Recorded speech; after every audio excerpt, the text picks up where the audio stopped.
Welcome to The Ringer, 1972 Thoughts short film. Yes, normally this sort of thing is too obscure even for me. Oh, real quick, there's going to be spoilers throughout this video. Normally this sort of thing is too obscure even for me, but I kind of love this short, and it is available legally for free on YouTube. Apparently uploaded by writer-director Jeff Lieberman. You can find it, you don't have to search for it. I'm going to put the link in the description of this video, but if you feel like searching for it instead, you can find it by searching for Jeff Lieberman's The Ringer. That's the title of the video, at least as I record this. And Lieberman is spelled Lieberman. And, to find it on IMDb, it's easier to just look up Jeff Lieberman and find it under shorts instead of, director shorts, instead of just searching for The Ringer, because there's a bunch of other stuff that has similar titles. I personally watched it because it's on the DVD of Blue Sunshine, which I will be covering, I think, next week. Yes, if all goes well. I might not be reviewing this if it wasn't also available for free online, because Blue Sunshine is also an obscure, so yeah. I will only be spoiling this. I'm not going to spoil Blue Sunshine in this video. Now, I don't think there's anything relevant in the... Let's see. Right, yeah. Let's see. If you don't care about these disclaimers, I try to keep them short and relevant, but your mileage may vary. You can skip right ahead to the first section via the description box. Now, content warning / trigger warning, I am going to be discussing the potentially triggering content of this movie, so drug abuse, and I don't have a problem with, disturbing and upsetting material in general. Monster is one of my favorite movies. Now,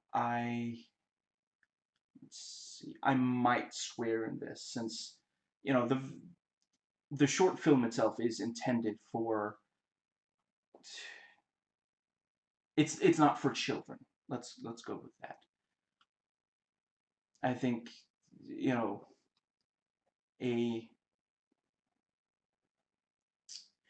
now I record this right after having rewatched the short. Now, let's see,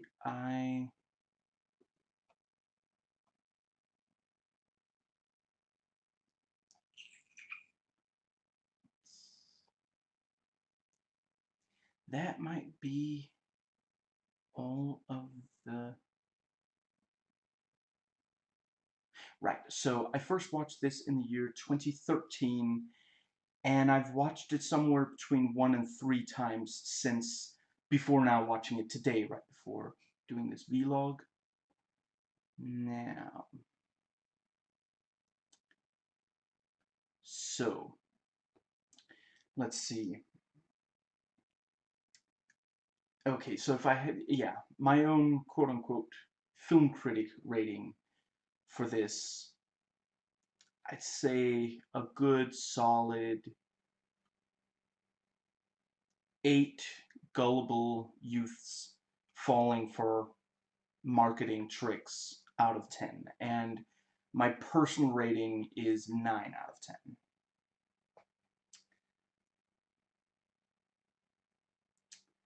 Now, that brings us to the first section.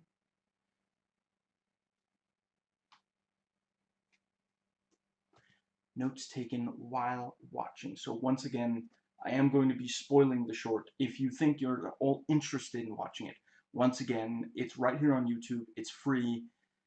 I think it's just under 20 minutes. You shouldn't be spoiled on it, because it's by far more effective, and it is quite effective if you watch it by yourself before hearing spoilers. Now, so from here on out, spoilers. Really chilling opening with,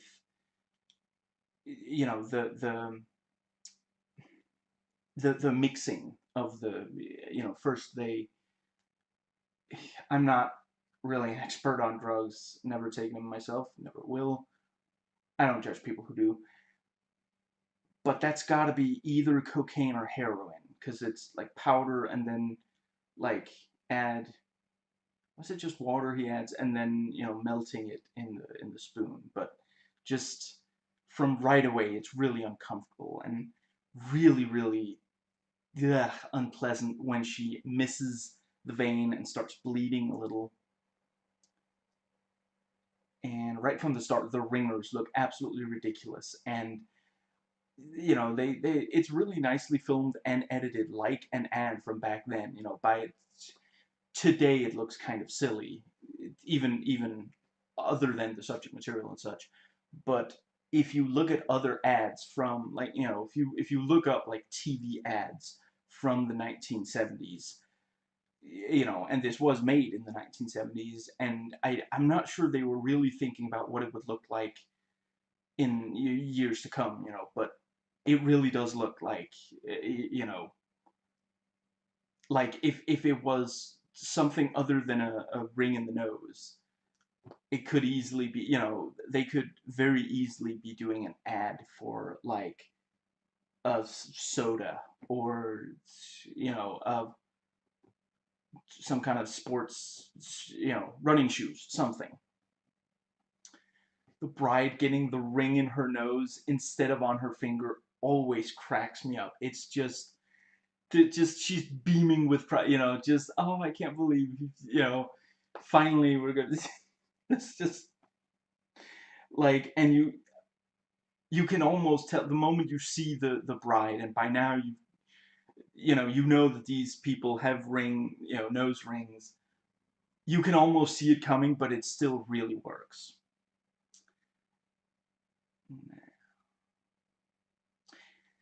Let's see, and the scene with the suits in the office talking about how to market the ring, and I quite like the way that it is just,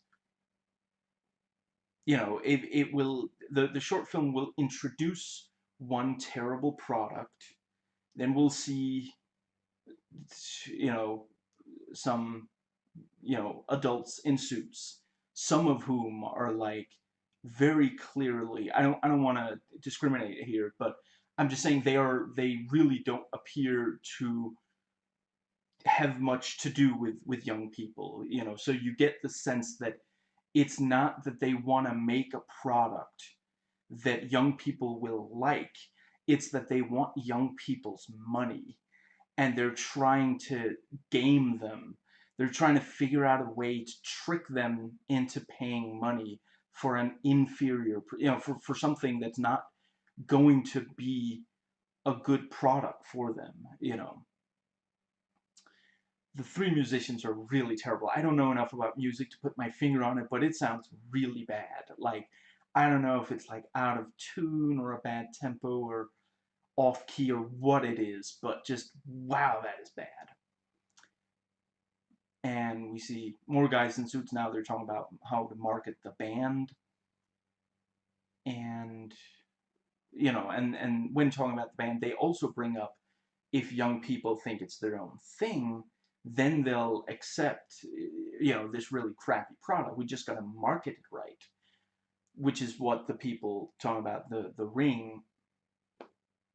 Now that I think about it, no, ringer is the person wearing the ring, right? The ring itself isn't ringer. I'm pretty sure the ringer means the person wearing the ring. So I'm going to keep referring to the nose rings themselves as rings, not ringers. Now, let's see. Right after the scene of the suits talking about the ring, we see young people saying it. I quite like, it's a very neat little, like, what's it called? Crap. Right on the tip of my tongue. There is not crap on the tip of my tongue. I was mixing metaphors there. Sorry. The I do not eat little pieces of crap for breakfast. That's probably the only positive Adam Sandler reference I'm ever going to make. So, yes, he's,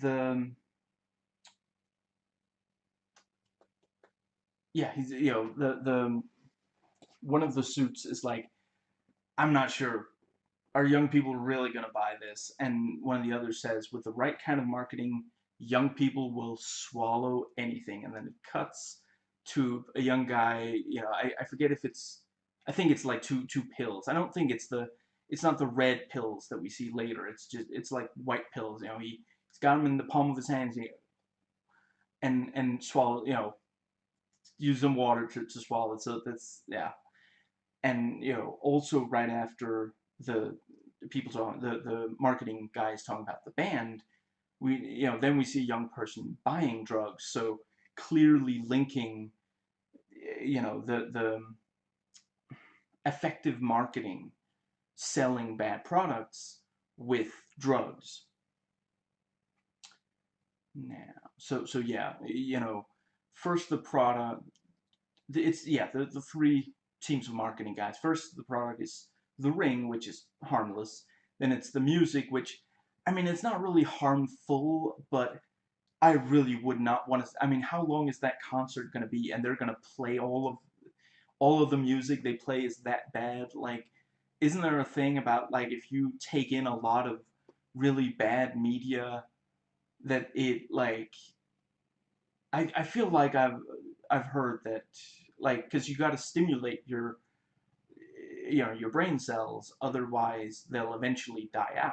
So if you spend way too long watching bad movies or listening to bad music, it is going to make you less, you're it's not going to stimulate your brain cells. I'll leave it at that. And the final product is the drugs, which are actually harmful.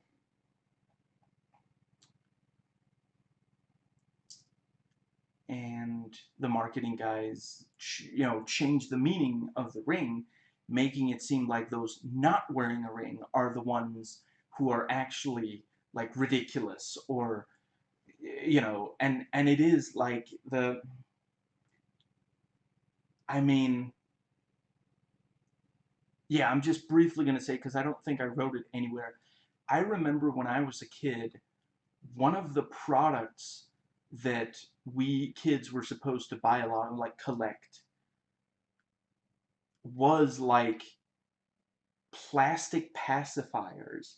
And I don't remember how on earth they got us to buy those, but I can imagine it might have been something like that. Like, they must have reversed the meaning, because why would a child who doesn't need a pacifier ever want to be seen with a pacifier?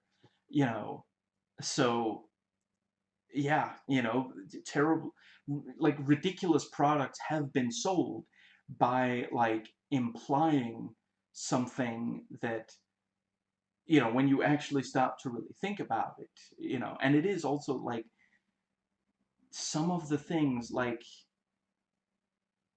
I think I wrote about talking about pogs elsewhere in this document, but just real quick, yeah, in my notes.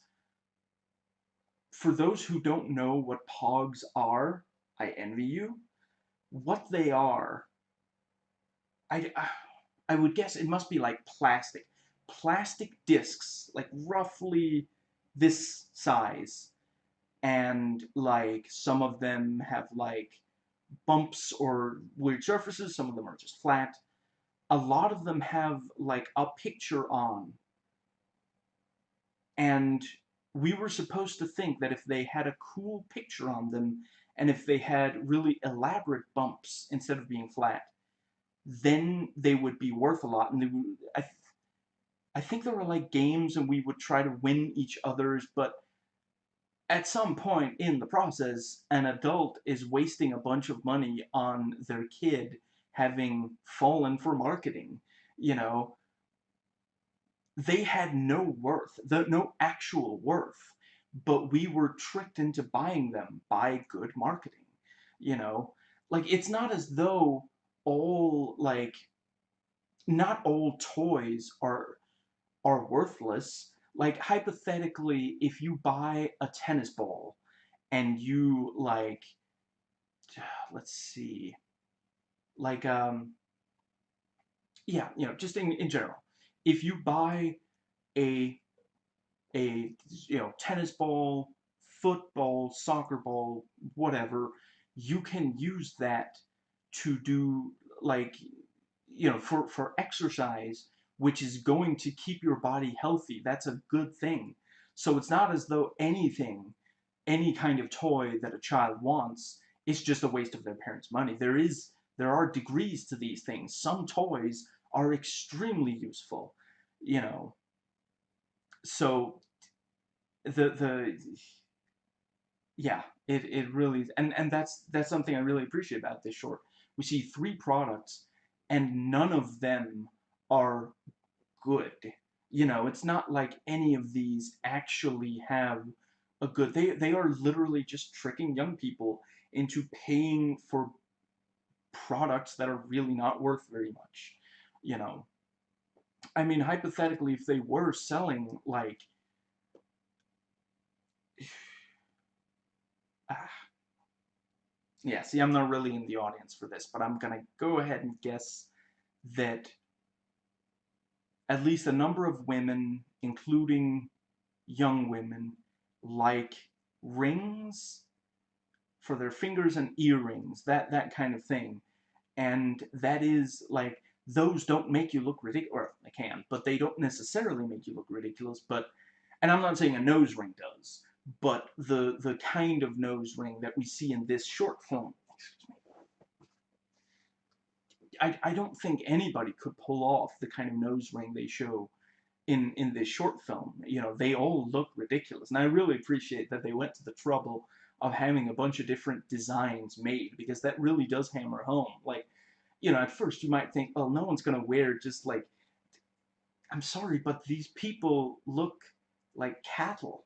They literally look like cattle, which is obviously the point.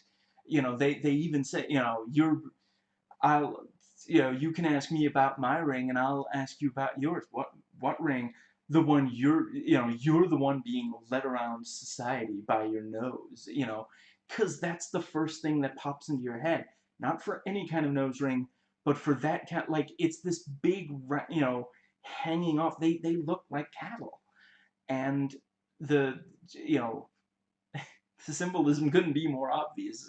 The short is literally the point here is that they end up looking like cattle, and by actually and the fact that they're agreeing to it make means that they really are cattle.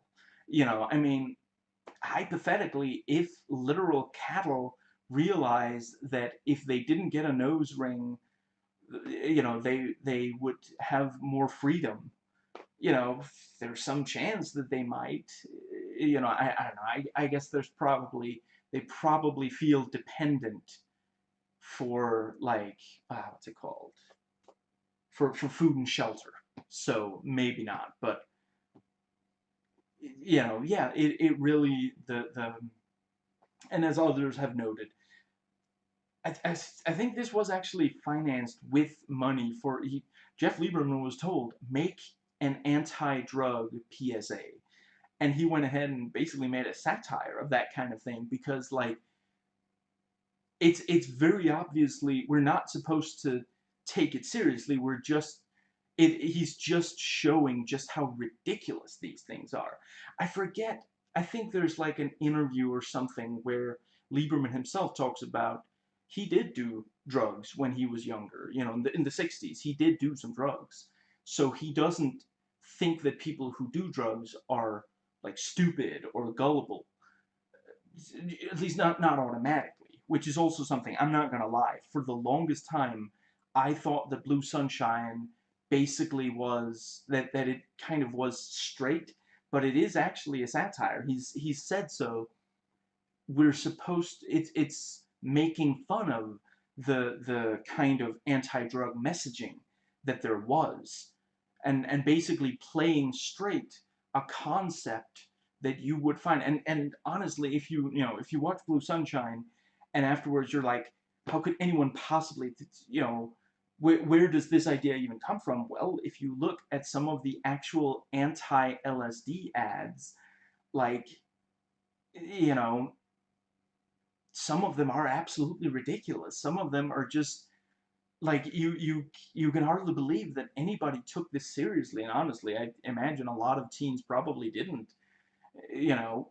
But the people making them, it's, you know, it's the scared straight kind of idea. But a lot of them are just so ridiculous, excuse me, that it's impossible to, they're they're they're just not credible. You can't believe that they feel like some kind of, maybe not science fiction, but actually, yeah, I guess a sort of science fiction. They definitely feel fictitious. But yeah, the to get back to the subject,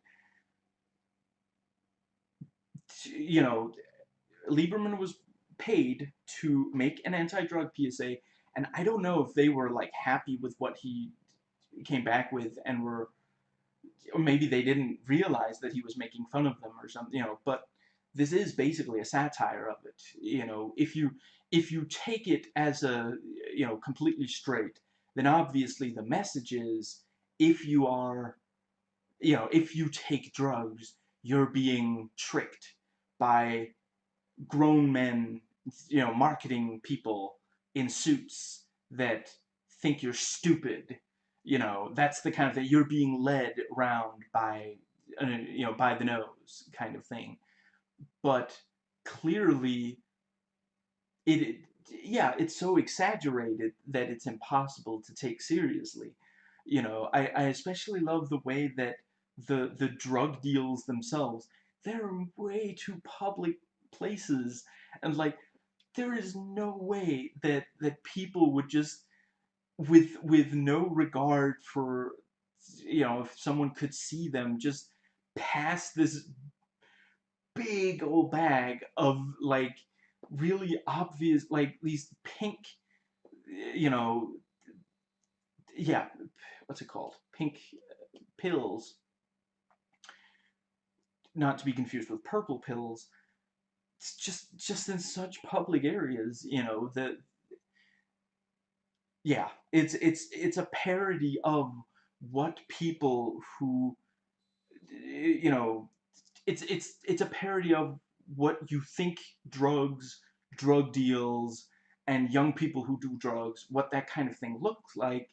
If you're one of the won't someone please think of the children people, you know. Yeah. Yeah, and they talk about, to go back to my notes, they talk about how to market the drug so that young people will fall for it, and really like, what's it called?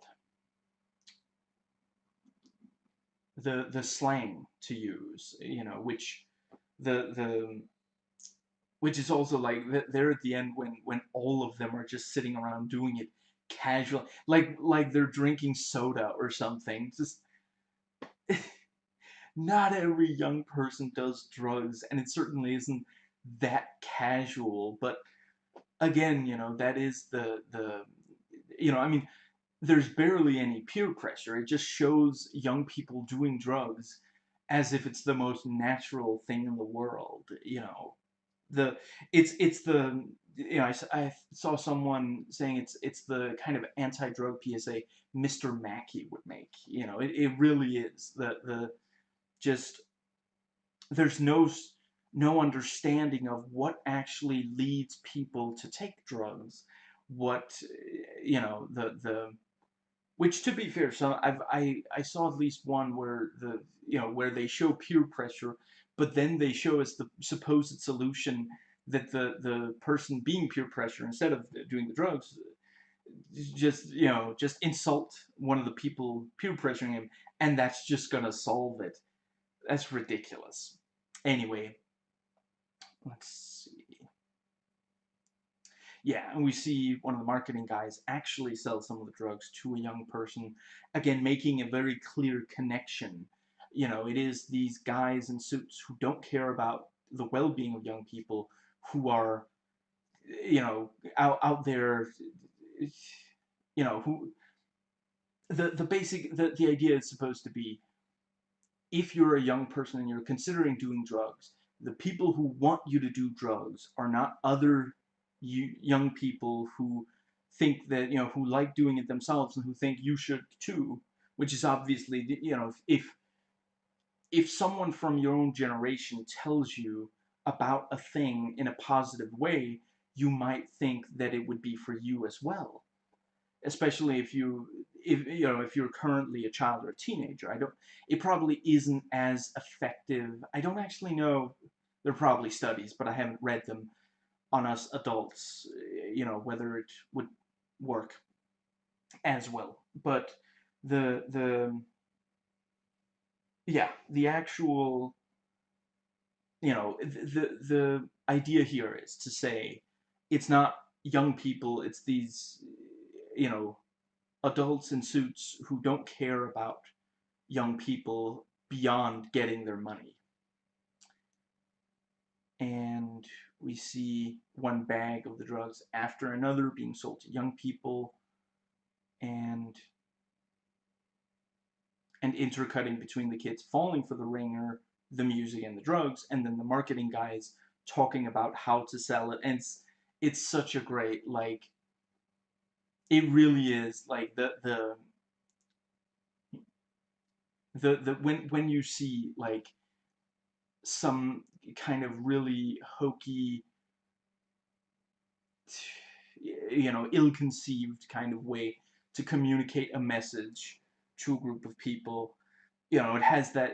I mean, it really. It's if this short movie had hands, it would be slapping you across the face with the metaphor. It couldn't be more obvious. You see the young people saying a thing and liking it, and then you see the marketing people, saying the thing and like big, ridiculous looking face and laughing about it, and just the whole, just absolutely ridiculous. And the girl points out that she actually feels bad and not good from the drugs, and the other guy says, it's going to start feeling good later. Again, really saying, I mean, it probably doesn't even feel good to do the drugs, which is I think it was Steve Hofstetter who pointed out, if you tell young people that all drugs are the same, and they're, you know, and then young people try, for example, marijuana, and they're fine, then they're going to think, well, I guess adults were lying about all the drugs.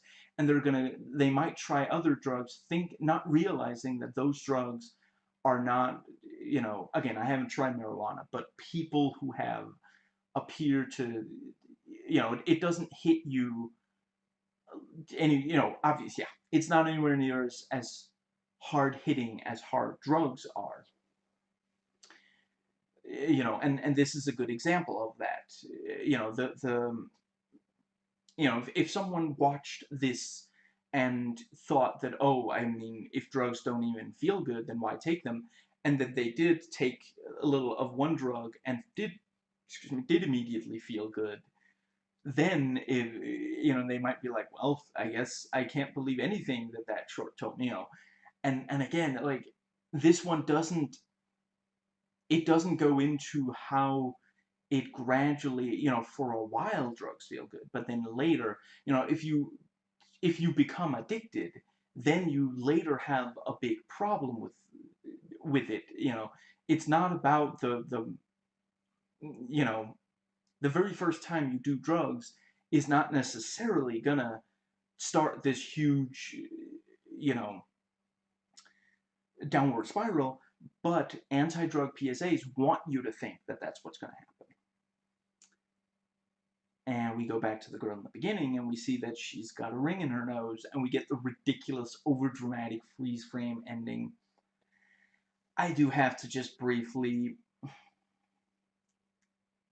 for a lot of things where, like, if in a movie or a TV show, if they have to show a needle going into someone's arm, they have those movie needle things where, like, once you start pushing, the needle itself slides into the upper part.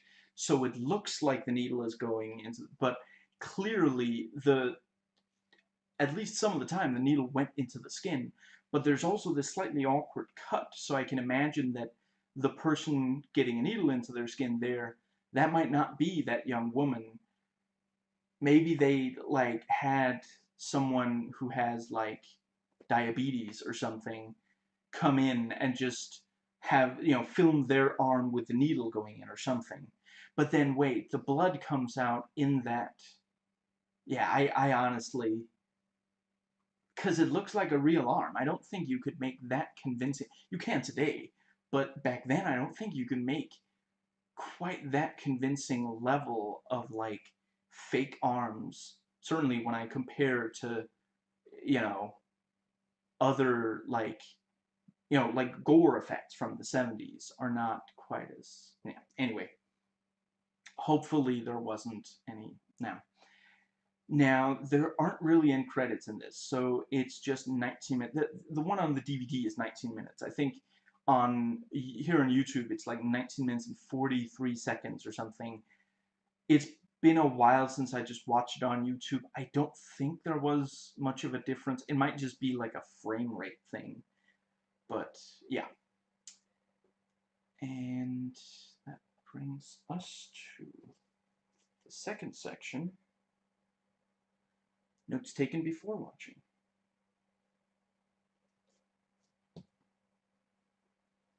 So,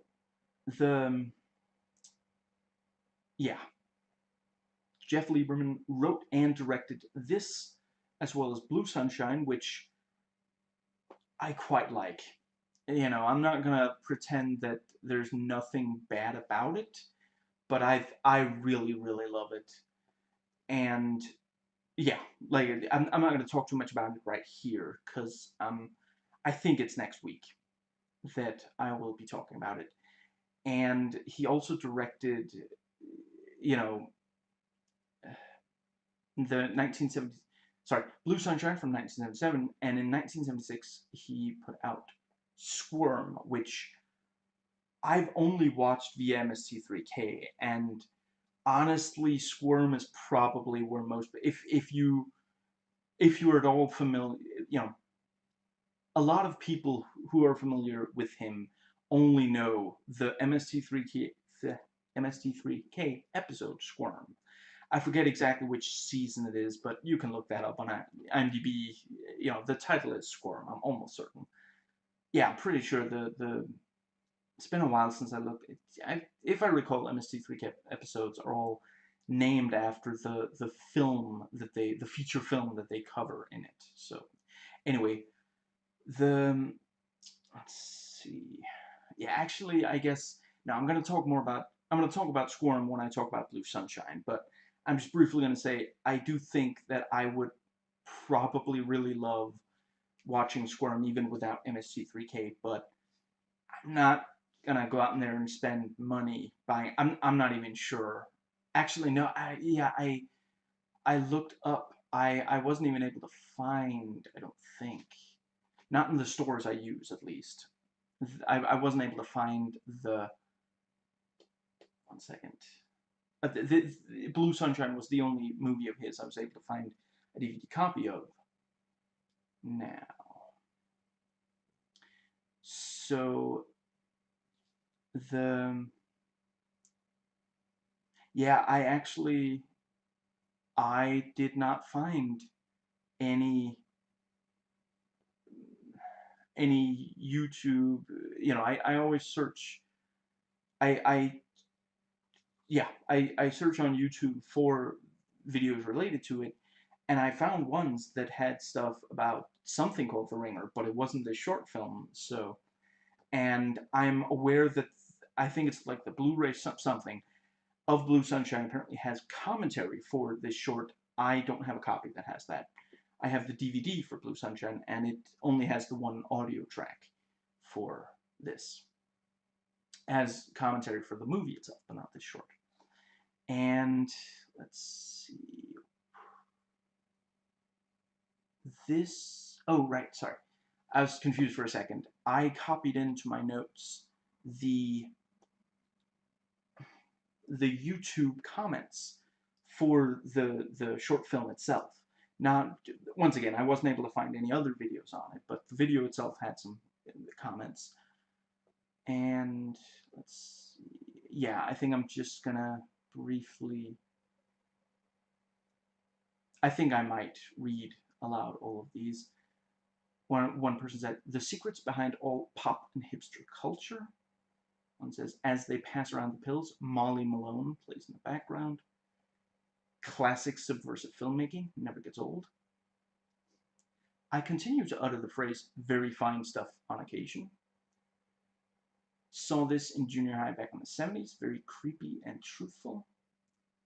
And yeah, and in response to that,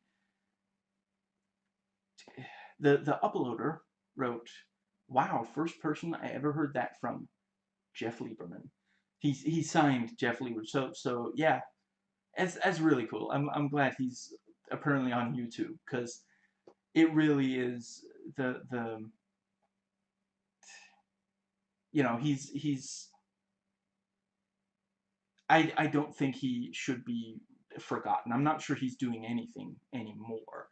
I think the last time he put out a feature film was in like 2004.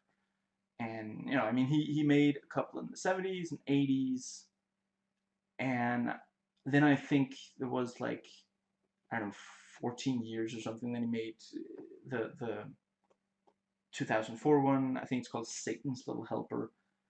And since then, he hasn't made anything. But this says the comment he wrote here was 3 years ago, so 2017, I guess.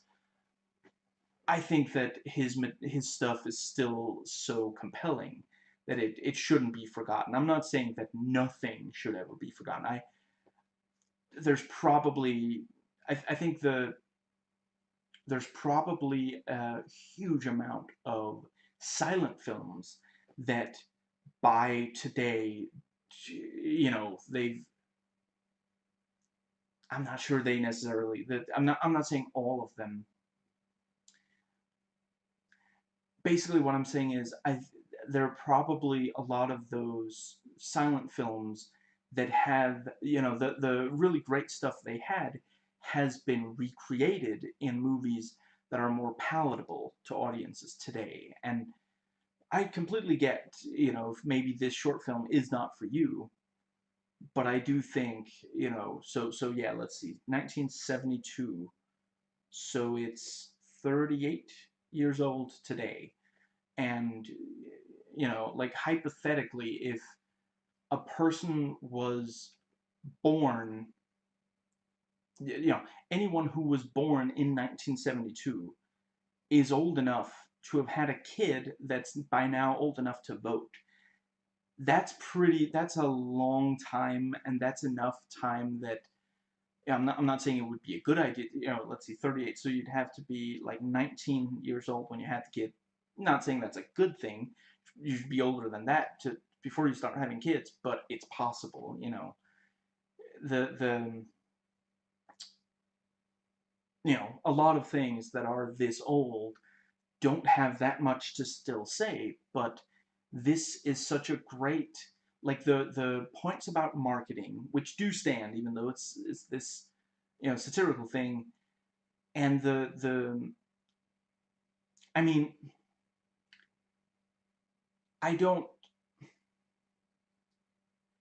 I'm not sure what anti-drug PSAs look like today, but I can imagine that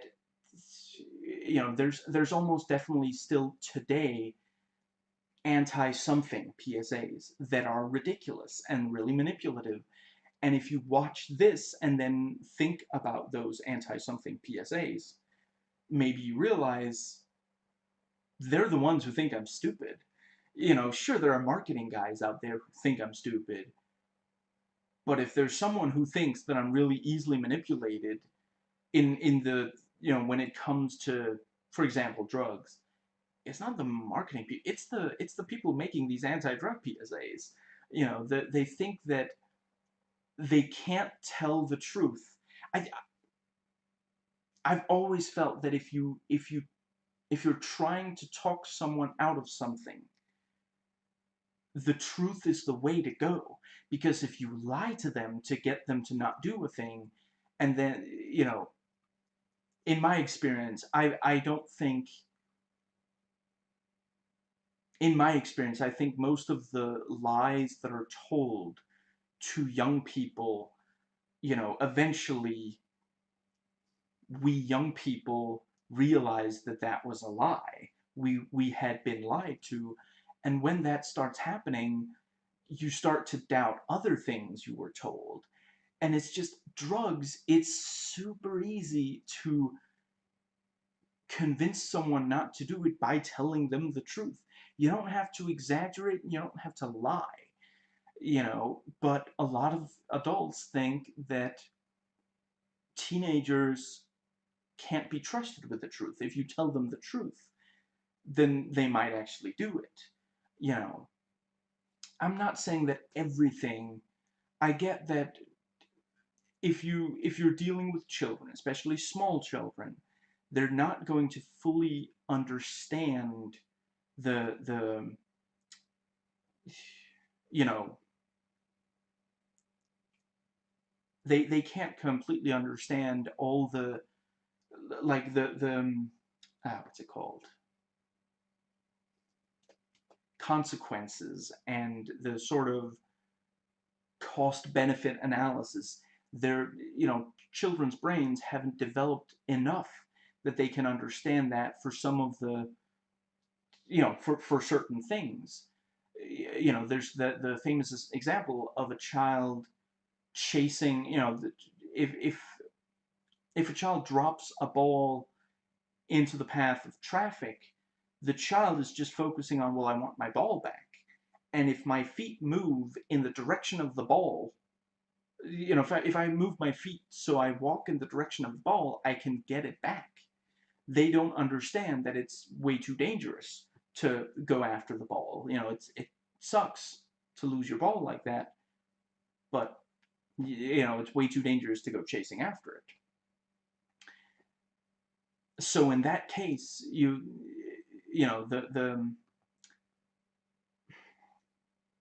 actually, I'm not sure that's the best example for when not to. No, they probably. What I'm saying is there are situations where you can't tell the child exactly what would be.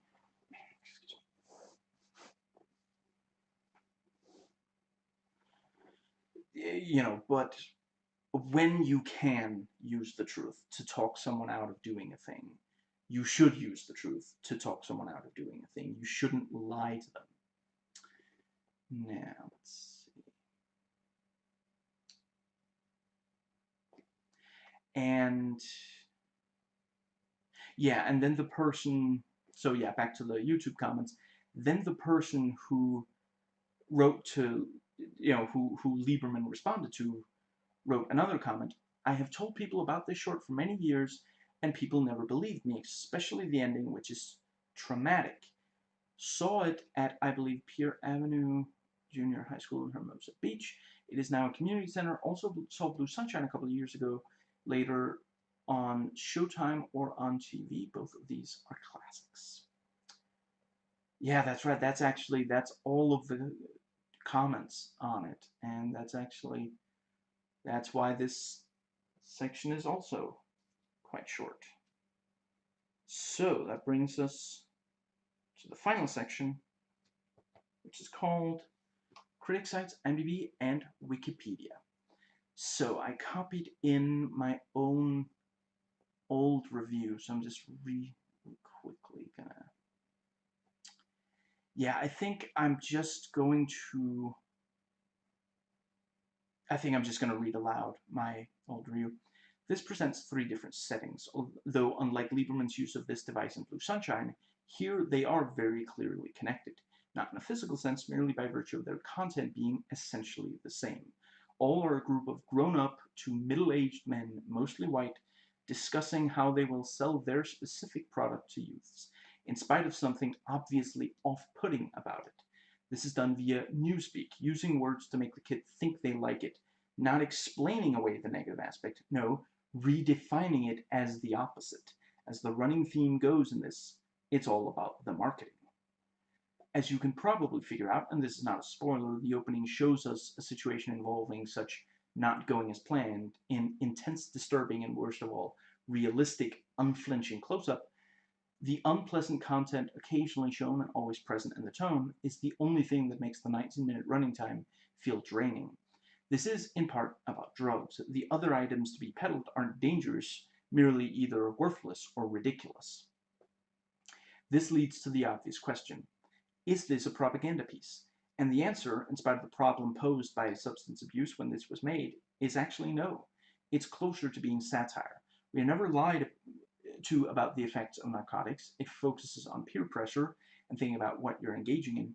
It places equal blame on purely profit-minded capitalists. If anyone can be called the villains of this, it would be them. And frankly, watching this just over 40 years later, this is... Wait, sorry, did I say... I said 38, sorry, obviously 48. Wow. That was that wishful thinking I'm back in 2010? Obviously, it's 48. Sorry, I have not gotten enough sleep recently, as maybe as you can maybe tell. Anyway, yeah, friend, watching this just over 40 years later, this is still going on. Now, I'm 26. As I write this, I remember stupid fads when I was a kid. Pogs, yo-yos, and other crap that I wasted my parents' money on because I fell for ad campaigns. This is well produced with solid filming and editing. While the acting varies some, it's never downright bad. I recommend this to anyone who wants or needs to look more critically at what we are buying, whether it's outright harmful or merely pointless. This is not on Rotten Tomatoes at all, and it's also not on Metacritic at all. And it also has no Wikipedia entry. So, yeah, it's on IMDb, and the short itself is on YouTube. But that's basically it. I did find some reviews of this. Let me think. Was it just I forget if they were external reviews. I think there were some external reviews via IMDb. And other than that, it's just the IMDb user reviews. Now, it has no taglines or parent's guide. It does have a plot summary.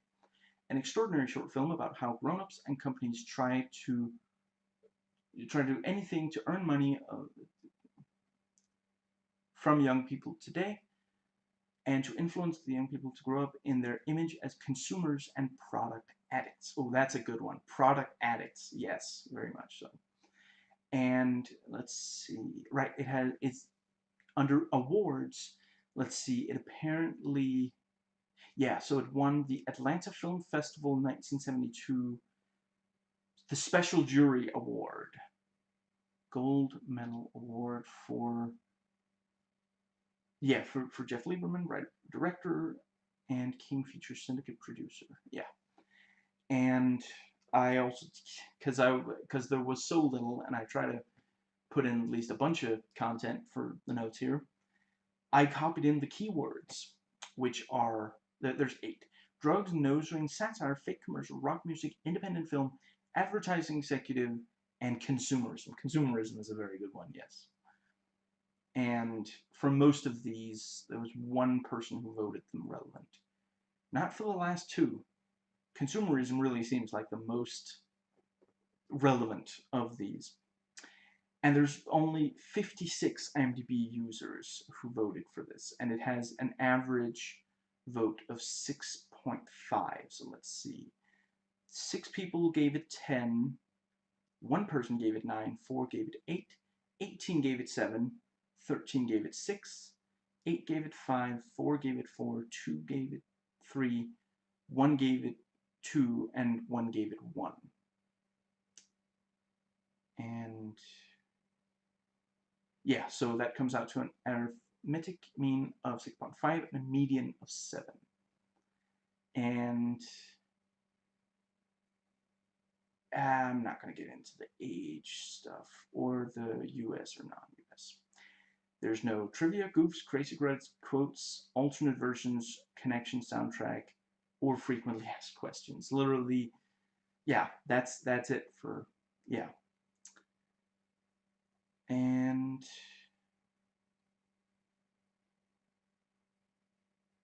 I guess there weren't external reviews because this is the section of my notes.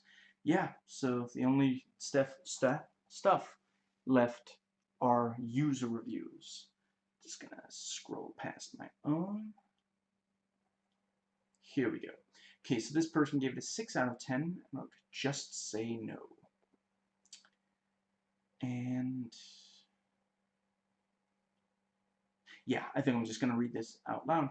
Directed by Jeff Just Before Dawn Lieberman in 1972, The Ringer is a short film about how adults exploit the gullibility of youth to peddle their wares, whether it be bland pop music, pointless fashion accessories, or recreational drugs.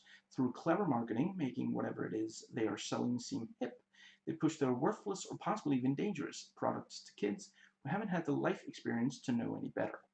The purpose of The Ringer is to open the eyes of the young to how they are being manipulated and to hopefully help them make wiser decisions. If it wasn't quite so dated, with hilarious 70s fashions and ridiculous slang. Outrageous, you dig? The Ringer could still serve as a potent warning to youngsters about the dangers of drugs, as well as acting as a persuasive piece to try to talk them out of the latest body modification fad. Maybe I'm just too old to get it, but ear stretchers freak me out. I don't know what an ear stretcher is, but that does sound like something I wouldn't be. I don't understand body modification basically at all. If you want to do it, it's your body. It's entirely your choice. Though you just think hard about it, and I think there's a reason why you need parental permission or to be 18, at least for some of them. Just think about how some of these things are permanent. But that's it. Don't worry, I'm not gonna be a grandpa for any more of this video than that. Sorry, back to the IMDb review. And not waste their time listening to the latest corporate pop sensation when they could be listening to metal. And then he put, was that four exclamation points. And this person gave it 7 out of 10. Vague yet indelible memories of seeing this in the late 70s. I saw this somewhere between 6th and 8th grade, and some memories have remained, if they are at all accurate. I think, for one, I'm surprised to see Rhoda's husband playing a drug-pushing villain. Secondly, I remember liking the song the movie would cut to at different points. It was some hippie duo. Was it Brewer and Shipley? Pounding away on guitar and piano. Was it One Toke Over the Line? The last wisp of memory I have is David Groh and the drug dealer holding up a big, colorful bag of pills and laughing maniacally. The only thing missing was Dr. Evil laughing with them. It was that ridiculous.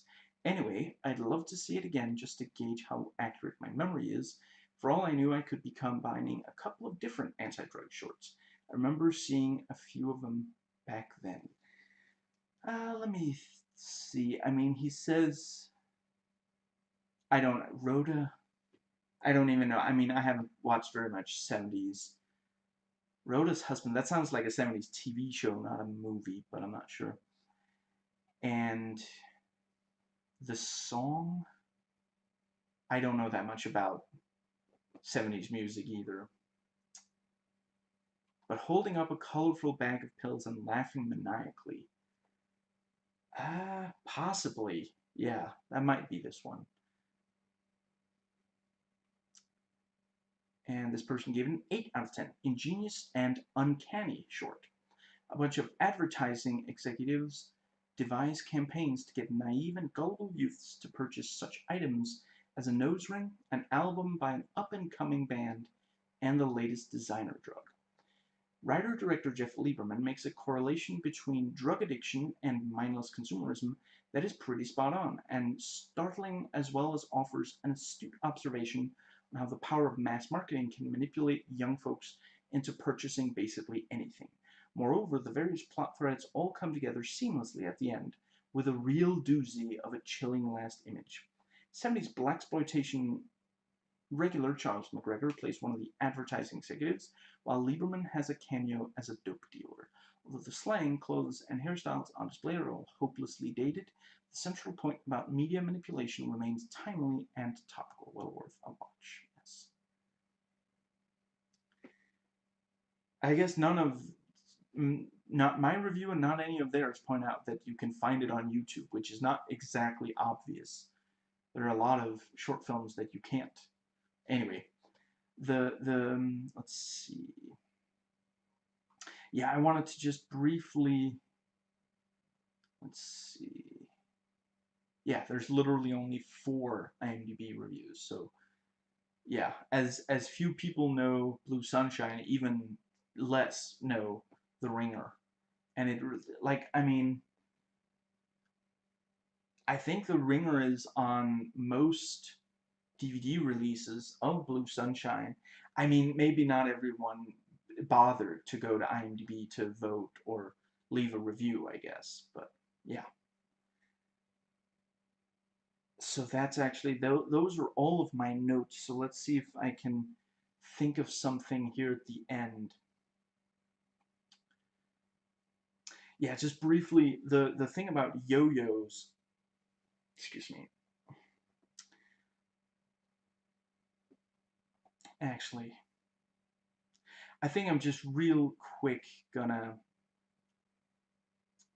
yeah, when the ad thing there at the start, it makes it look like everyone is doing it already, so why aren't you?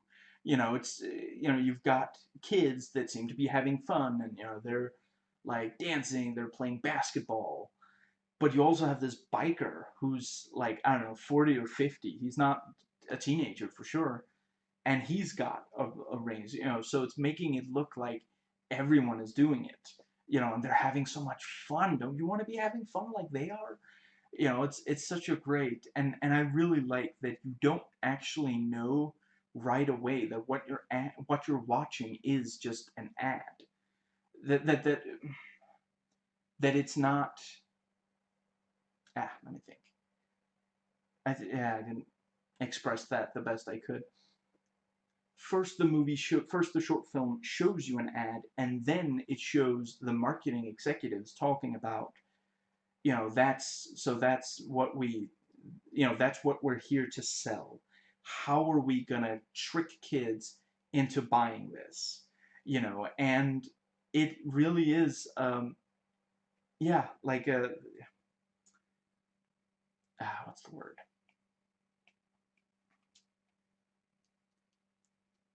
If someone tells you, I'm going to show you an ad, then when you're watching it, you're already trying to pick apart what is it trying to sell, what is it using.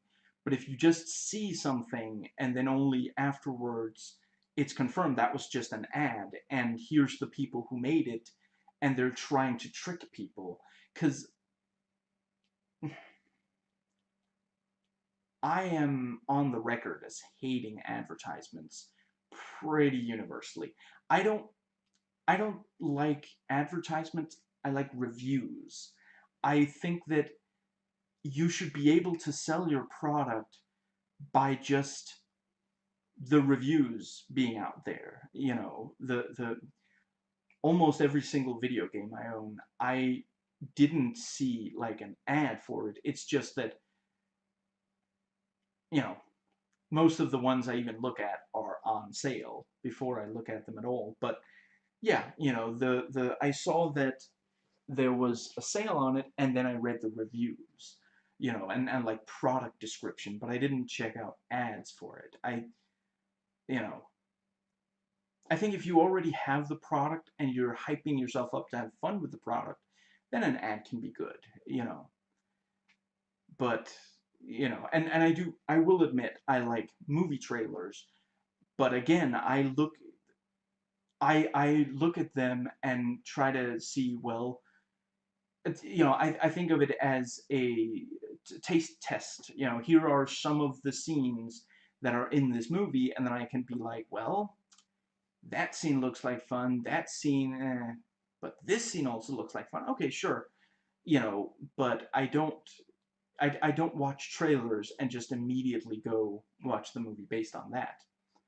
And I would also say I have a better, you know, when I watch a trailer and I enjoy it, I usually end up liking the movie as well, which is very much not the case for regular ads, especially if it's not for some kind of media entertainment thing. Anyway, yeah, I kind of, I feel like stuff like this, I would like, I guess not a remake, because I'm not sure it would work. I saw someone, yeah, that was for Blue Sunshine, but someone wrote, like, in their review of about Blue Sunshine, they wrote that, oh, there's also this short film on the DVD or Blu-ray of the Ringer, and then they pointed out that when this was made in 1972, like, yeah, white people didn't have nose rings, at least not in the, not in all neighborhoods, or I forget what the point. They pointed out that others did have nose rings, and certainly if you weren't a white American, you might have a nose, there might be a higher likelihood of having a nose ring. And you know and they point out that it's really ethnocentric, to use that as a, but the yeah, today it wouldn't be selling a nose ring. It would be selling a very different kind of nose ring. But, I've known people personally who had nose rings. And once again, I am not, like, I'm not gonna not be around you if you have some kind of body modification thing.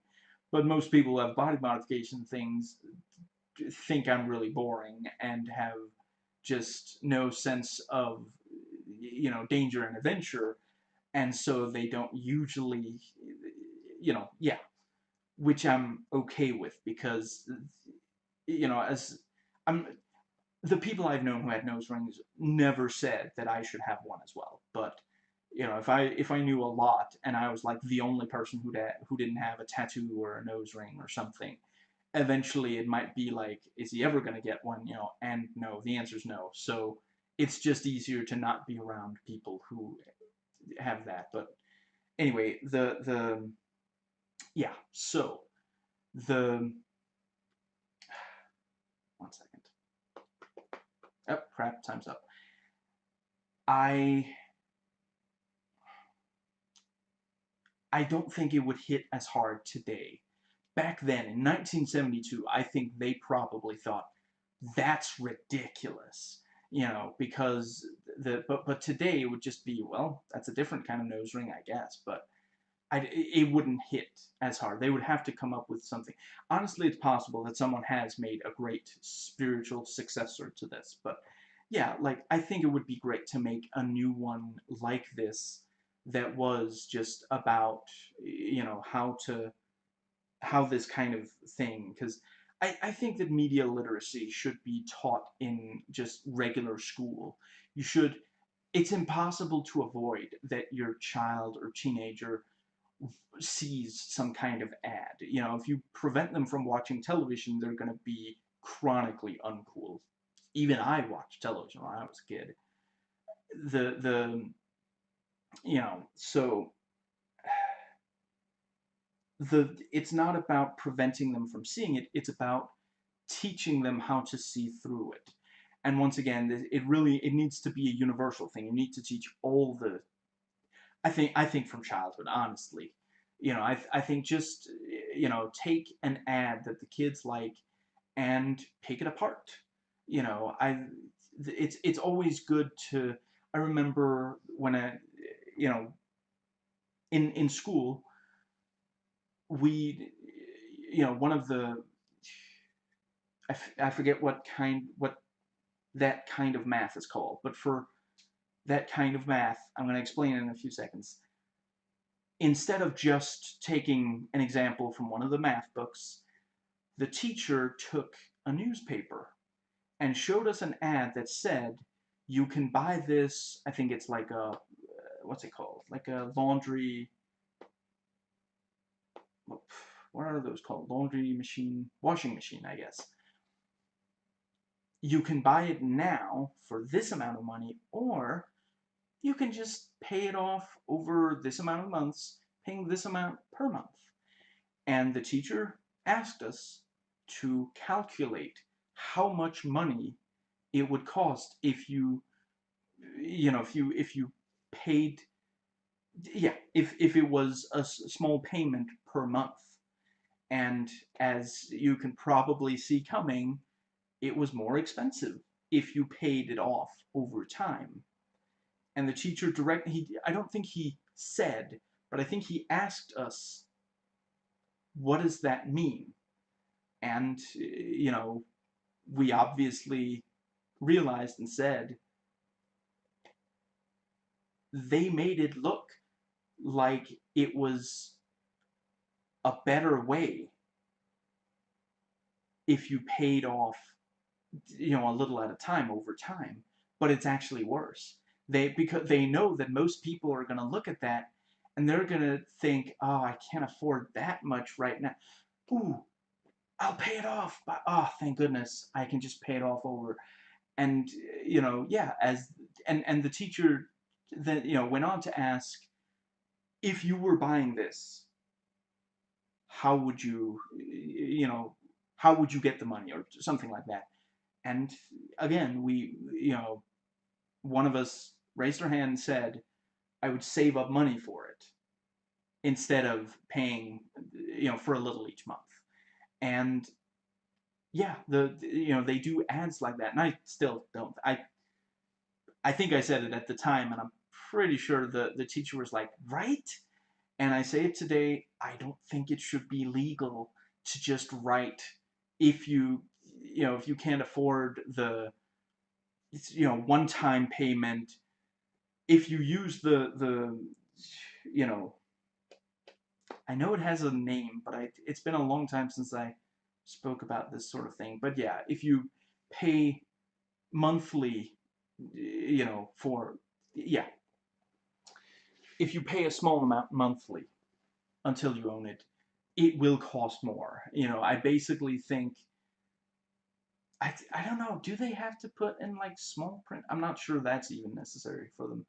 But I think that, you should have to write how much it would cost if it would, or they would have to, it should be the way that, excuse me, you shouldn't be able to charge more money if if you sell something, but it's, small amount per month, you know.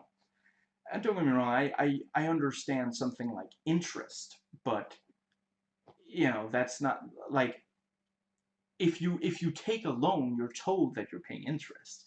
They don't hide the interest by telling you, the amount of money per month. Now, and I don't have a real obligation to interest. I understand that there are some,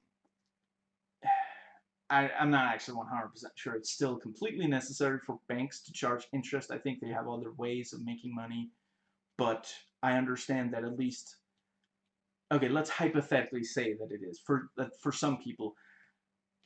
And certainly I do also understand, at the end of the day, if you give out a lot of loans and you never charge interest, and a lot of those loans end up not being able to be repaid, then you lost a lot of money. But if you got interest, then you lost less money. So, I don't think there's a real ethical problem with interests as a concept. I just think it's important that people who have a hard time making a lot of money, I think it's necessary to, once again, teach people.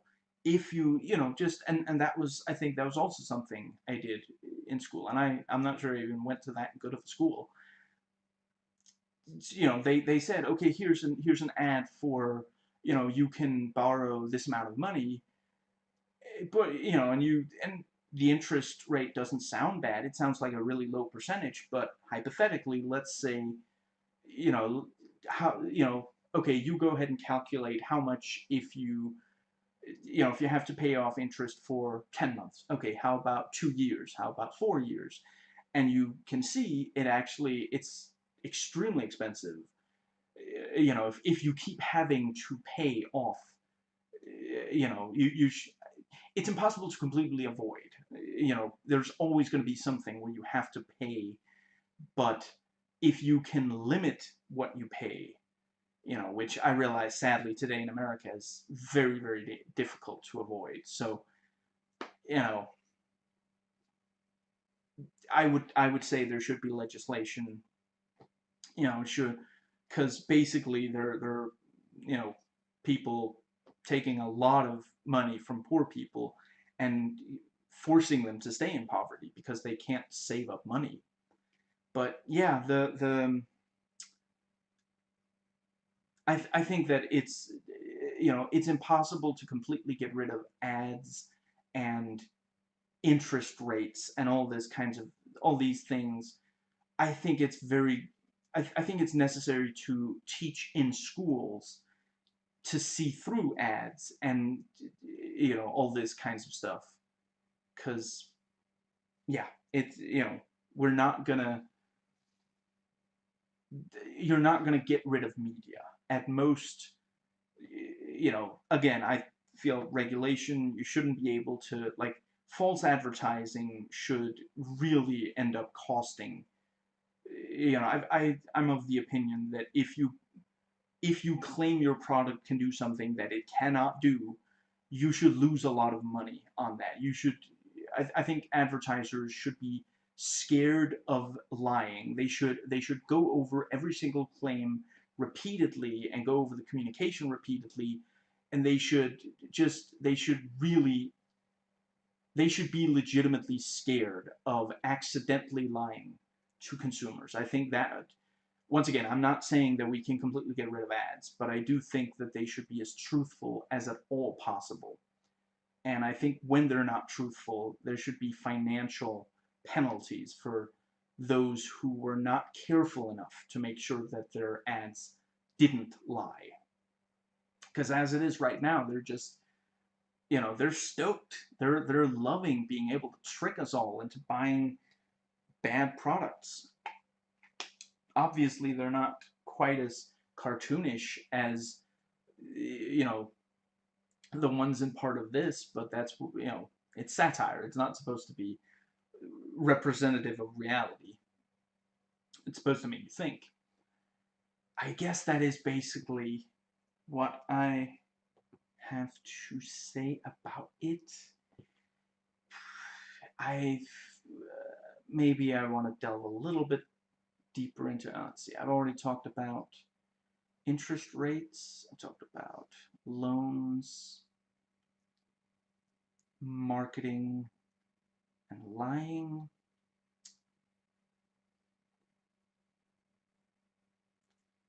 Okay, really briefly. I'm gonna try to make this brief because I am no longer talking about the short film really. Although, I mean, to be fair, this is related to the short film. I I do think that the let's see.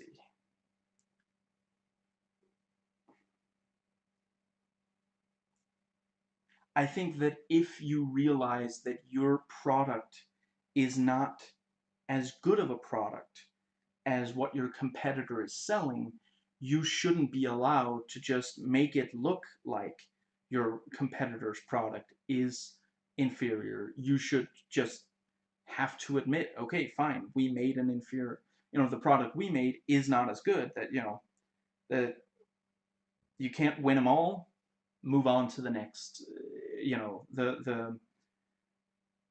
I don't think you should be able to, and monopolies, we definitely need legislation that prevents monopolies, because it's just, if someone has a monopoly on a, you know, that, then they are not going to listen that much to consumers because they don't have to.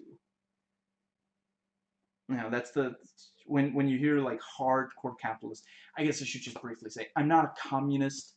I'm a social democrat. I believe in a lot of regulation for capitalism, but I'm not sure.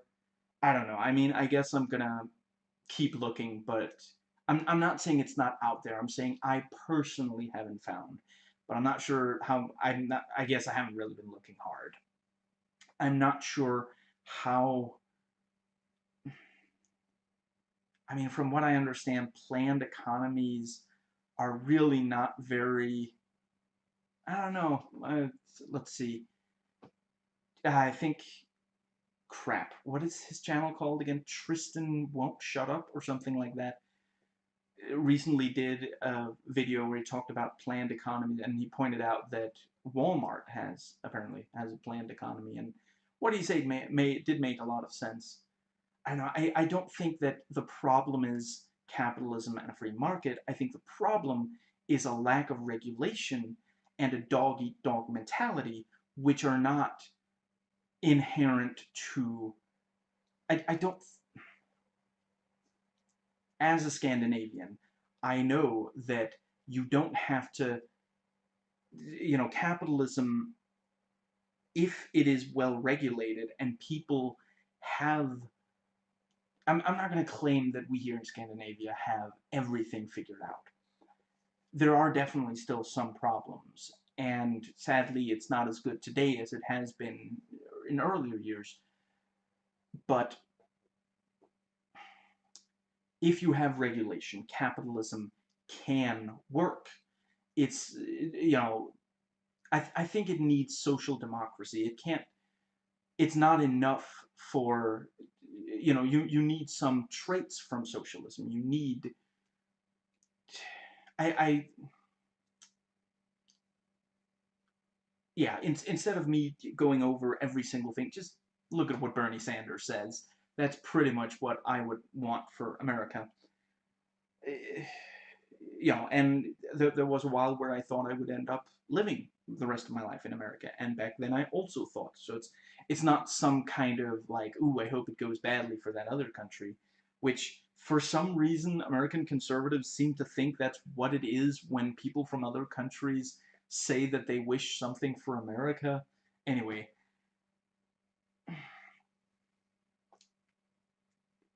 I don't think that we need to get rid of capitalism. I think it just needs to be very heavily regulated. I'm not entirely sure how, like, planned economy, although I did quite like, if you watch the video from yeah, I think his channel is Tristan Woke Shut Up, and I think the video is called Planned Economies Work, Just Ask Walmart. And he pointed out that apparently, like, this person went to, I forget what country it was, but some communist country, and I guess that had a planned economy. And the guy took all these pictures where, like, all the stuff on the shelves were the same brand. They didn't have. And Tristan jokes, he was shocked to find out that they didn't have enough different brands of LCD TV or something like that. And it really, like, really, that's the. So you go to a communist country and you're like, they only have one brand. Really, that's the. I'm sorry, but that is a luxury problem to be whining about how a country only has one brand for the different. If that brand works, then you don't need more than one brand. I don't know about that country, so I don't know if there's a monopoly situation there also, but not every. If there is, then that is obviously a problem, but but once again, I wonder if that person is as upset with, the monopolies in America. Probably not. It's probably more of a, as you can tell, I haven't really done research on this. I just watched the video he did, but it does seem really ridiculous to be, like, making a big deal out of how a country only has the one brand. That, it's not as though a monopoly means you only have one brand. It just means you only have one provider. There are monopolies that sell more than one brand. That doesn't mean that they're not still monopolies. They're still taking advantage of both consumers and employees. But yeah, I think that,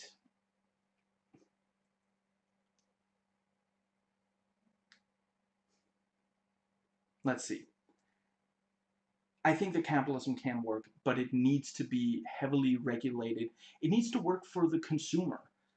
Capitalism shouldn't be purely for the CEOs. Then it's not really, if the CEOs have all the power, then how is it that different from communism? A few powerful people, and, capitalism isn't working for people if people don't have very much power. If they just have to put up with what corporations do, and that's the way it is in America right now. Anyway, the let's see. Before I started talking about this, I was talking about that, like, hardcore capitalists say, what was, let's see. I swear I'm not going to spend forever just trying to remember what it was. If I can't remember, I'll move on. Let's see. Uh,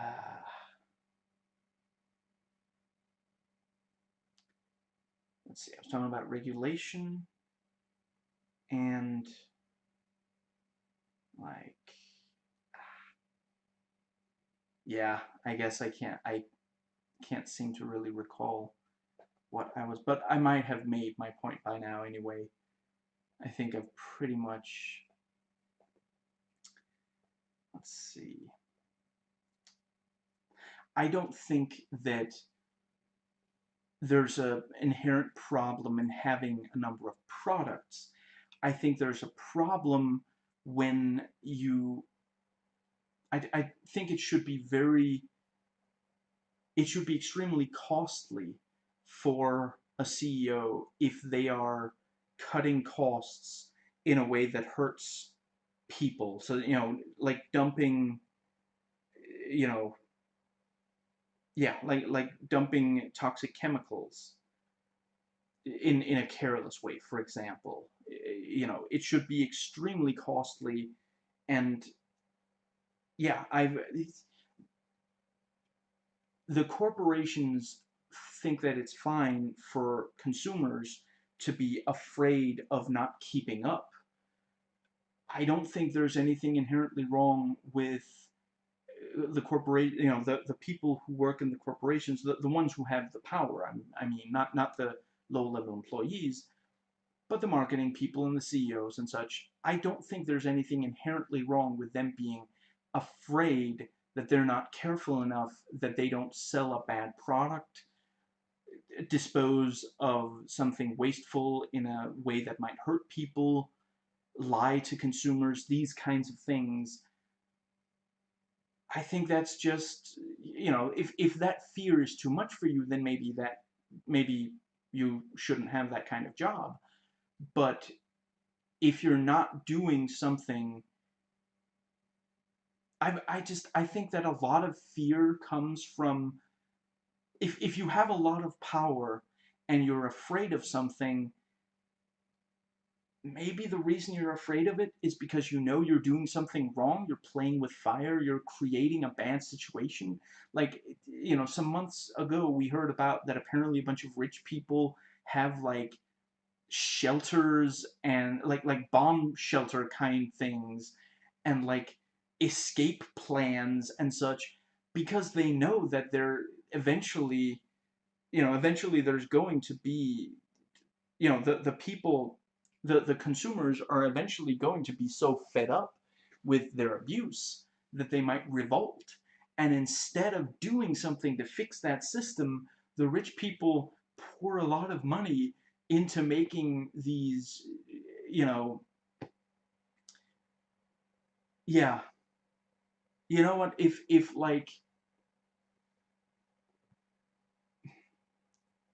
you can afford to make a place like that, then you can afford to do more to house the homeless. You can afford to do more to feed the hungry. And that's really all I'm saying. I'm not saying, you don't get to make money anymore. I think, you know, Elizabeth Warren, I think she really hit the nail on the head. What was it? after you've made $50 million, every dollar above that you earn, what was it, like 2 cents on the dollar tax or something like that? I would definitely say something like that. I would probably go at least a little bit higher, maybe 10 cents off the dollar. I'm not sure I would start it at 50 million, but anyway, yeah, tax the rich, for sure. And corporations should be afraid to accidentally lie or sell an inferior product and want to just, if see, that's the thing. If they already want to make sure they're telling the truth, they're selling products that are good, not inferior, then the fear wouldn't even come up. Like, I'm not afraid that one day, poor people are going to go nuts and attack, you know, yeah, start attacking people because I'm not exploiting poor people. If the rich were not exploiting poor people, then they wouldn't be afraid of them. Like the I'm not saying all fear comes from that, for sure, not all fear, but I do think a chunk of fear, especially the fear that very powerful people feel, is based on that deep down they know that they're doing something that's hurting people, and they're afraid that there will be consequences to that. I guess that does. I'm not sure I have anything left to say. I'm just gonna spend a few extra seconds just making sure, searching my brain for if there's any other. Yeah, just real quick. I don't think there's an inherent problem to people owning a bunch of I mean, if I had to guess, I probably have maybe 200 DVDs. I don't, that doesn't keep me up at night because I didn't, to I didn't take advantage of people to get there. But if you have, $200 million, there's a chance that somewhere along the way you paid someone a really low wage, treated them like they were subhuman, some kind of, used some kind of tricks to get ahead of competitors who were equal or superior when it came to product value. I don't think that I'm not against people owning products. I'm against intentionally producing and selling products that are not as good as they could possibly be. And I'm also not saying, like, there's that Simpsons episode where Homer designs a car, and I mean, I'm not gonna spoil, but let's just say that the there's a very expensive product in that episode that isn't necessarily better. More expensive doesn't necessarily mean better, whether it's more expensive to buy or to make or what. But there is a line, and that's what regulation is all about. It's finding where, ethically, where do we draw the line? And yeah, Trump said that he was gonna, let's see, if he was gonna pass one regulation, he was gonna remove two regulations or something like that. I think it should be. I think that it should be extremely difficult to remove regulation. I think that every time you try to pass regulation, it has to be looked over by experts who are politically independent, who are not, they're not getting paid, they don't have any interest, from any, they look over the regulation and they say, does this make sense? And maybe 5 years later, does it still make sense? Because things do change. There are probably regulations that are no longer needed. I don't. I can't think of one off the top of my head, but I'm not saying leave every regulation. I'm saying only remove it if said panel. Honestly, yeah, experts, scientists, I think that scientists should have much more control on, like, but I think yeah, so I'll just real quickly finish off this argument and then probably stop recording. So let's see. The, right, I don't think you should legally be allowed to profit off, like, there are politicians who own stock, and they're passing laws that mean that they earn more money, even though that law also screws over some people. I don't think you should be allowed to make money off something else while you're a politician. You know, it's called public servant for a reason. You're not a king, dude. You're not royalty. You're not like a, what are they called? Nobility. You're just not.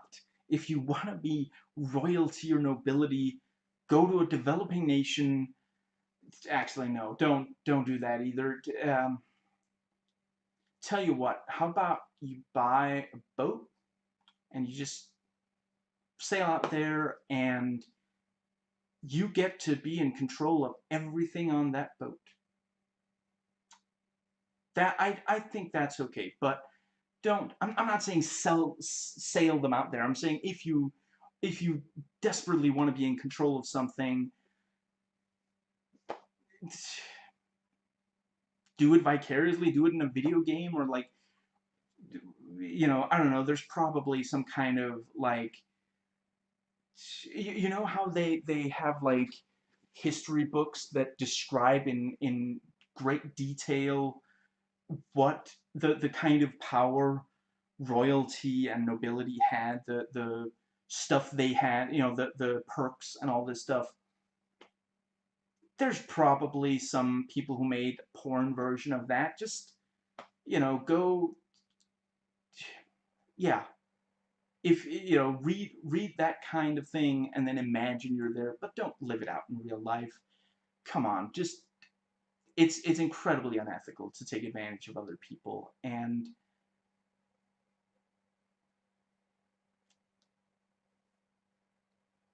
yeah, I think it should be illegal. There we go. I was debating on whether or not to say it. I think it should be illegal to take advantage of other people, and if you intentionally, knowingly take advantage of other people, I think there should be very, very strong penalties so that rich people are like very, very careful to, because once again, if you're a parent, you're constantly watching your child when you're like out in, like, yeah, you know, if your child is near traffic, you're keeping careful, you're making sure that your child is not walking out into traffic. That's called being a good parent.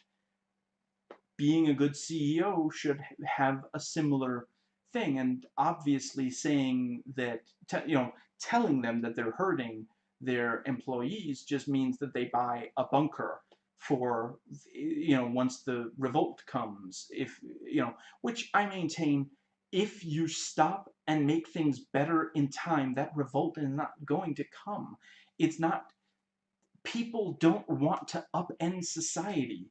You know, it takes an incredibly desperate people to get there. And you know, I'm sure these CEOs, they read about the French Revolution, and they just, you know, their monocle pops off. They you know, the cigar flies out of their mouth. They choke on insert name of expensive alcohol here. You know, and they neglect to notice, well, the people were actually being treated extremely badly. They were literally starving. If you literally starve people, yeah, they might become desperate enough to try to shake up leadership. Let's go with that. That revolt is only going to come if you know, if you keep pushing people. And if you stop soon and make things a lot better, they're not going to suddenly decide to revolt, you know. But yeah, like I said, CEOs are not going to start making things better just because their employees and other poor people, you know, working people, hardworking people around America are doing, you know, are suffering. That's not enough. So the, you know, the equivalent of them watching, of them being a parent watching their child so the child doesn't, you know, run into traffic, should be that, you know, that clearly the one thing they do care about is the money. So yeah, you know, huge financial penalties, you know. And that was, I think Elizabeth Warren was also, you know, also pointed out, you know, to when she went after the bankers, you know, the if you screw over your customers and you're like running a bank or something, there goes your bonus and you have to pay back the money. I'm not saying that she said this, I'm saying this. If you screw over even a single person for any money, then you have to pay them back that money with interest. And since they're probably very, you know, a lot of the people doing this are very rich, so it should be a very substantial interest. I think that there should be cases of this that make, you know, that make CEOs terrified of accidentally doing this sort of thing. And, you know, gradually every single CEO who has done it should end up having to pay the, you know. And I realize that that's probably most of the CEOs right now, but that just means they have less of an extremely, you know, extensive, like, you know, that they don't have quite as much money, but they still, I'm not saying make them homeless, obviously not. That would, no, that's too far, obviously. I'm not saying hurt them, I'm saying take from them what they've gained by taking from others. You know, take that, you know, do the Robin Hood thing, take that back, you know, give the money back to the people. And I realize maybe some of these rich people end up, you know, maybe they've spent a lot of that money, maybe they, you know, bought, you know, a lot of, you know, maybe they bought a mansion, maybe they bought more than one. Tell you what, real easy. We'll get someone who, you know, I'm not claiming to be an expert here. We'll get someone who knows, you know, real estate. I think is the word I'm looking. The 2 words. It's 2 words, Larry. He'll sell it for you. You don't even have to do that yourself. He'll sell it, and the, you know, and once the, you know, the money that you took from other people has been paid back to them with interest, whatever's left you can have back. And if, you know, since a lot of these CEOs, yeah, if it wasn't obvious there, I was speaking directly, not that they're going to watch this, but I was speaking directly to the CEOs. Anyone who, you know, these CEOs, they don't think that it's a problem for their workers to live, you know, to have to, you know, pay rent every month and live in a small place. I'm just saying, if they don't, if these CEOs think it's fine for their workers, then why isn't it fine for the CEO? He's not some kind of exceptional, I know he thinks he is, but he's not. He's not an exceptional human being. Not if he's taking money from other people, not if he's profiting off other people's hard work. If you do hard work, you should make a pretty good amount of money, regardless of whether you have a really, you know, yeah, regardless of what level you are at. But just because you have a lot of power and have a lot of workers under you, you know, ethically speaking, that shouldn't mean, and I, you know, I would hope for legislation, it shouldn't mean that you make more money than, you know, only if you, the, yeah, I think I've pretty much said what I, let me think. I mean, I fundamentally think that if you are doing something that that does a lot of good for society, you should be paid more money than someone who got rich off, like, I I forget what is it called, like the pet rock, like someone. There's an example of marketing. This guy, he had an idea and people gave him, and for all I know, the person who invented the pet rock, donated a lot to charity. I would hope so. I'm not targeting them specifically. I'm just saying, just having a good idea shouldn't mean that you make an, you know again, like, if we're, if we apply some sort of tax like what Elizabeth Warren was talking about, once you've made an extreme amount of money, some of that money starts going to taxes because corporations pay extremely low taxes as it is right now. Anyway, the I personally think that, for example, cleaning personnel should make more money than they do, because if you had just one day where cleaning personnel, just imagine, like, wouldn't even have, excuse me, you wouldn't even have to be a huge area, just a small area. The cleaning personnel in that small area all go on strike just for one day. You would notice immediately. But, like, a CEO who does, who is in charge of something that most people don't even like, but they just kind of need it, or they're expected to pay way more money for it than Young Turks also recently did an excellent video about, or sorry, a video about an excellent, I want to say, I'm sorry, I forget if it was a senator or a congresswoman, sorry, but she confronted this, big pharma guy and pointed out that he increased prices. Was it that he, like, tripled price? It was crazy. And as she said, the product didn't get any better. The patients didn't get any healthier. You just got better at, yeah, at making money off them, or something like that. Just excellent. I think, just, yeah. I I have a lot of admiration for cleaning personnel and people who do these really sucky jobs, because so many people have so little respect for them, but they're so necessary, and it's hard work. It's uncomfortable, unpleasant work. I really think there should be more, like, I'm not saying that, like, firemen shouldn't also be considered heroes. They are heroes. I'm just saying firemen are considered firemen are recognized as heroes. Why aren't cleaning personnel recognized as being heroes? Like, we imagine how much sickness would spread if you didn't have cleaning personnel, carefully cleaning all this stuff. Because, just, yeah, I guess I've pretty much. Huh, excuse me for a second. I just gotta make sure about something. That's weird.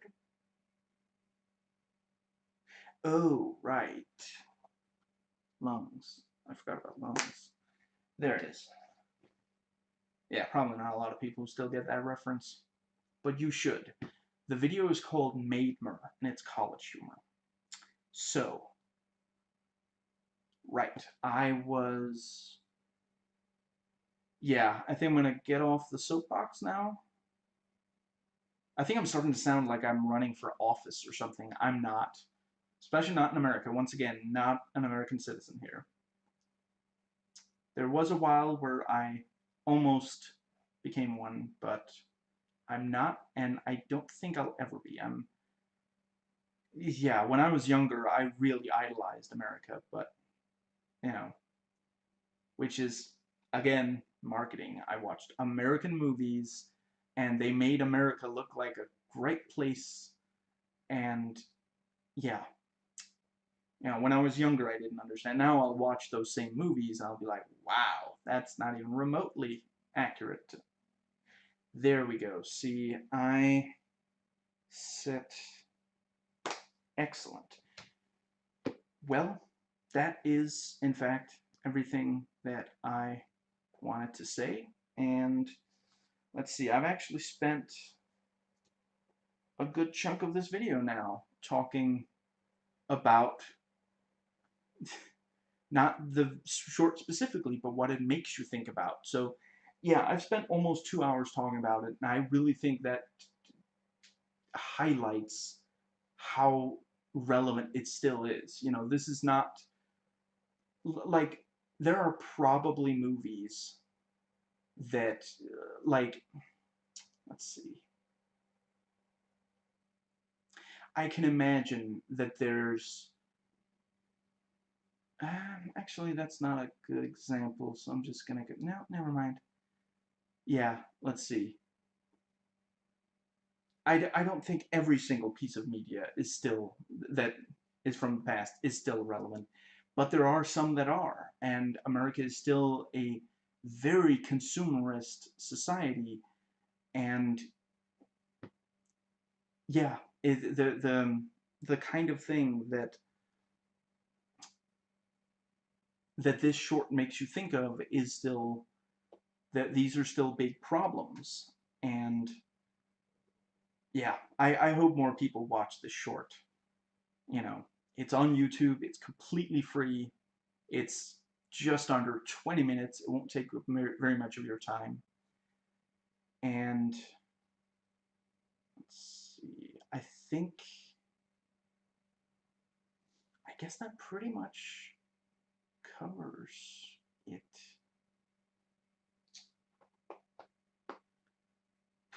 Let me think. Yeah, that is everything. So I hope you enjoyed watching, as I enjoyed watching and recording, and I will catch you next time.